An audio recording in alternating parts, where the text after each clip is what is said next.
I looked at it every way I could, and I'll tell you this. It's still Emeka Egbuka. It still is. Because at the end of the day, the Pittsburgh Steelers have options to go get defensive linemen. At the end of the day, the Steelers have a guy named Keanu Benton that they're going to put a lot of stock in. At the end of the day, they need some wide receivers. They're going to have a quarterback in Justin Fields. And you could say whatever you want, okay? This is my argument to everybody who's going to argue against me. And I know it's not you guys. We have great fans. Everybody who would say you got to go get a defensive lineman because of the Super Bowl. Who won Super Bowl MVP? Jalen Hurts. What does Jalen Hurts have? The best cast you could possibly ask for around him. I mean, completely. The Steelers have put together their offensive line. They add a running back in the second round with back-to-back Ohio State guys, adding Quinshon Judkins, who I am, again, was torn with, but we'll get to that in a second. They bring back Jaylen Warren in my eyes, possibly Najee Harris as well. They have Pat Freiermuth. They have Darnell Washington. They're going to try to get Justin Fields, which is going to be their Jalen Hurts. Nobody gave this guy a shot. We're going to try to give him a shot guy. He's 2 years older. I believe Jalen Hurts was 24 when he came in the league. Justin Fields is about to turn 26. That's not, that's pretty close. I get it. You got some experience, but it's pretty close in age there to turn this thing around. Now it's about finding wide receivers, and the Steelers aren't going to ignore it. You could say whatever you want in George Pickens. T. Higgins is expected to go back to the Bengals. It's what everybody's saying. Okay, if that's the situation and you're going to go get a Debo, you're going to go get a Cooper Kupp, you're going to draft a wide receiver, and you're going to draft one first overall. And it doesn't matter what they should do. It's about what they're going to do. And what I believe they're going to do is say, we need wide receivers. There's no more playing around here. That was our biggest downfall last year, because if you have wide receivers, the games where the Bengals score, I believe it was 19 points in week 18, you win that game, because you're able to do something on offense. If you have wide receivers, maybe you score some touchdowns in the playoffs and things aren't so crazy. Or maybe you can compete with the Eagles at all, because your offense could do anything. Because let's be very honest, the Steelers defense didn't play terrible the whole time in Philadelphia. They played really well to start that game, actually, and then things got real bad real fast. I think wide receivers, they're moving the first round still. I have Emeka Egbuka. Then I go Quinshon Judkins at number 2.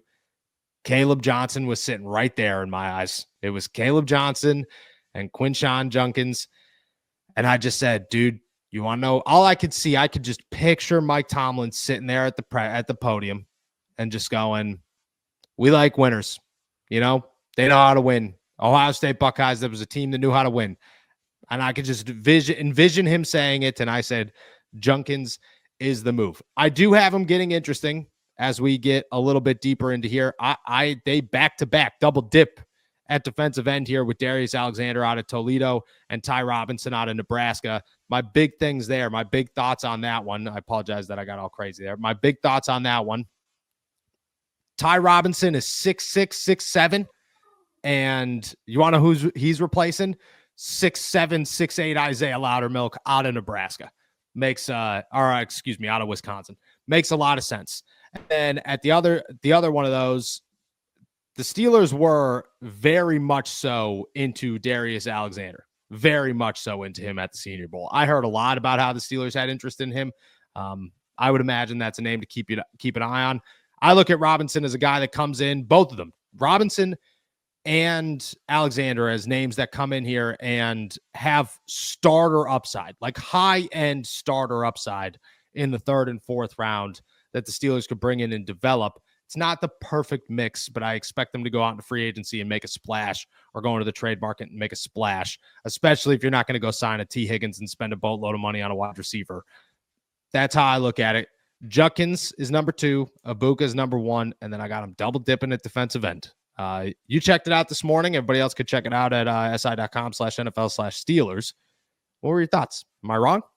The last couple of years, they've gone with the big boys in the first round, and they've gone with big boys in the second round, and they've kind of let their kind of offensive skill positions fall by the wayside. We thought they were going to address it with the Brandon Ayuk trade, and they never did. it's due time that they address their skill positions, especially if they're uncertain about George Pickens. And again, Yep. we always go back to that, but there is an uncertainty there. There's an uncertainty in the running back room with Najee Harris right now. But if you get the opportunity to bring in Emeka Ibuka, who's an elite route runner, who's an elite separator, who comes in and immediately gives you that opportunity to have a Brian Thomas-esque year one, where he goes off and he becomes a major piece of your offense. And then you go in and you bring a really good 1B to Jaylen Warren's 1A. And I know a lot of people are going to say, hey, he can't carry the rock. He can't carry that many snaps. That's why you bring somebody in the second round. So you can have it at a true 50-50, not a, well, Najee Harris is going to run 70% of the time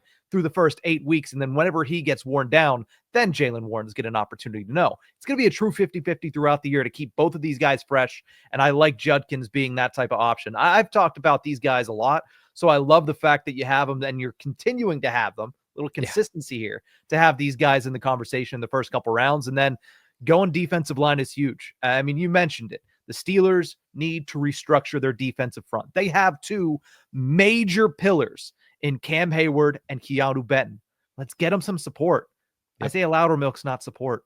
DeMarvin Leal is not support. Montravius Adams is fine, but it's not support, and he struggles to stay on the field. Let's get him that support, and I like the fact that you're getting it in the places you're getting. And I know we talked a little bit, I believe it was yesterday, about Ty Robinson out of Nebraska. I looked into him a little bit more. Dude's a monster.